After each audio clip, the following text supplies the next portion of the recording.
People ask about raising their kids. They ask about education. If Einstein were here and we're talking with Einstein, we could talk to him for hours and hours and hours. And you know what question will never come out of our mouths? That is not taught in school, sadly. School, they view you as this empty vessel that they pour information in, and you test it over here, you get a high grade, you're praised. You might even give the commencement speech. Is that who become the shakers and movers of the world? I don't think so. Many people look for meaning in life as though they will, I'm still searching for meaning in what my life, as though it's going to be under a rock or behind a tree. Oh, there's my meaning. And I'm thinking to myself, you have more power than that. You have the power to create meaning in your life rather than passively look for it. So for me, I create the meaning. And meaning to me is, do I know more about the world today than I did yesterday? That enhances meaning for me. And if that accumulates and accrues daily, in a month you know way more than you did than just that day later, so that you continue to grow. Have I, by whatever powers I have available to me, have I lessened the suffering of others? Or the corollary to that would be, have I enhanced the life of others? They're related. And I don't mean, have I devoted the whole day to doing that? Then I would be ignoring myself. But if there's some small gesture that I can do that can completely add value to someone's life, I'm going to do it. Because the leveraging of 10 minutes of my life into the happiness or enlightenment or the reduced suffering of someone else, I'd be irresponsible if I did not. No one ever told me that I had to search for meaning in life to begin with. So that was never even a part of me. It was, I got my life, this is who and what I am, this is what I did in school, these are my dreams, ambitions. How do I create meaning in my life as I go forward? My first question of me wasn't, where do I find meaning? It was, how do I create meaning? And that started early teens. Did you help your kids with this? Is that something that you found a way to sort of educate on or pass down so that they would be asking a similar question instead of doing the sort of wander search thing? I wanted to make sure that however they were raised, that they retained the curiosity of childhood into adulthood. That implies that you have to do a lot of work to make it happen, when in fact, you'd be surprised how much work you put in to squash it. Okay, let's say there's a little toddler walking here, okay, crawling on the ground, and comes up and they start grabbing this. What's the first thing? No, don't touch that. This was an experiment waiting to happen that you just squashed. This is a cup, it has water in it, okay? This is breakable. The kid doesn't know that. They want to experiment, so they'll grab it, it'll fall, it'll break, water will spill all over. That was an experiment you just prevented. You don't have kids with the intent of retaining a clean house. These are non-commensurate goals, okay? Kids are sources of chaos and disorder. Get over that fact. And where does the disorder come from? It's because they are experimenting with their environment. Everything is new to them. Everything. I was in Central Park. We were just finishing one of the Shakespeare in the Park performances, and it had rained a little earlier, so there were puddles in some of the walkways. I saw a woman walking with her kid. The kid has galoshes on and a raincoat on, and they're coming down the walkway. And there's this big, juicy, muddy puddle right there.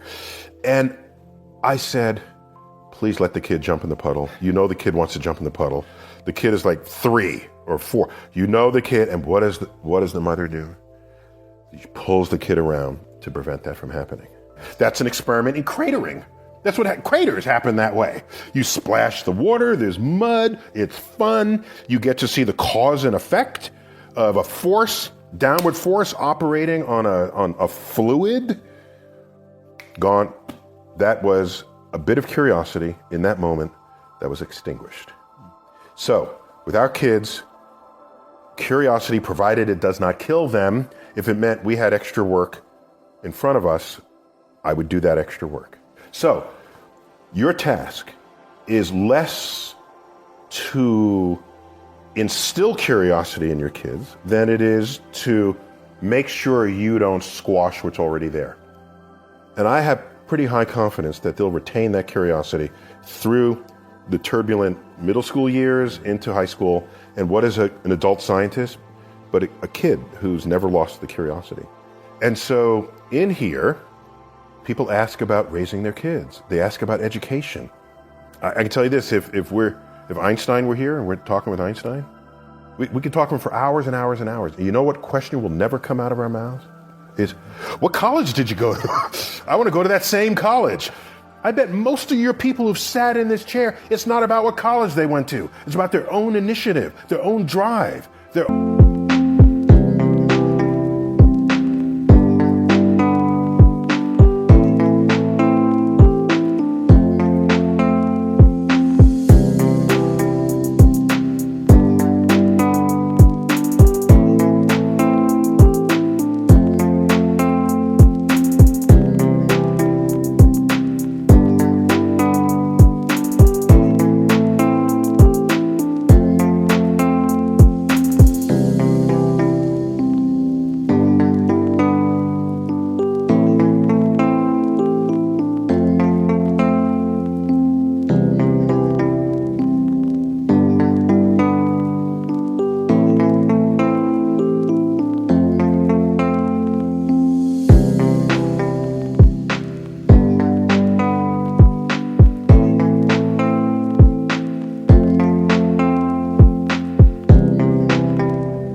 ambitions, their own curiosity. That is not taught in school, sadly. School, they view you as this empty vessel that they pour information in, and you test it over here, you get a high grade, you're praised. You might even give the commencement speech. Is that who become the shakers and movers of the world? I don't think so. There'll be some of them, but not with the totality of expectation that is brought upon those who succeed in school in that way. So I can just tell you that what has to change in schools, and I don't have a recipe yet, I just know the result, what the result has to be. It has to be, when you come down the steps on the last day of school, you are not singing the Alice Cooper song, "School's out forever." There'll be a sad song you'll be singing, saying, gee, I gotta go 2 or 3 months without learning anything? You should be sad that school is over, not happy. And the fact that you're happy that school is over means something is not working in there. You're not enjoying the learning process. And on the other side of that is school should, as a minimum, preserve that curiosity for you. Yeah, if you lost some of it, because it's not going to be in all of us, put it back in so that when you graduate school, you can give literal meaning to the word commencement. Commencement means beginning. It doesn't mean ending. And so you leave school and you say to yourself, I now know how to learn. I now have a curiosity of all things I have yet to be exposed to. And I will now become a lifelong learner. Without that,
you become ossified in whatever was the body of knowledge that existed the day you graduated. And you will lead a life always looking back at that time without continuing to grow who and what you can become in life. I think we should all get as high grades as you can. But if you don't get the highest grades possible, no one should be standing in judgment of that. If you have some other ambitions that have pathways that don't get encoded in the GPA that other people are referencing.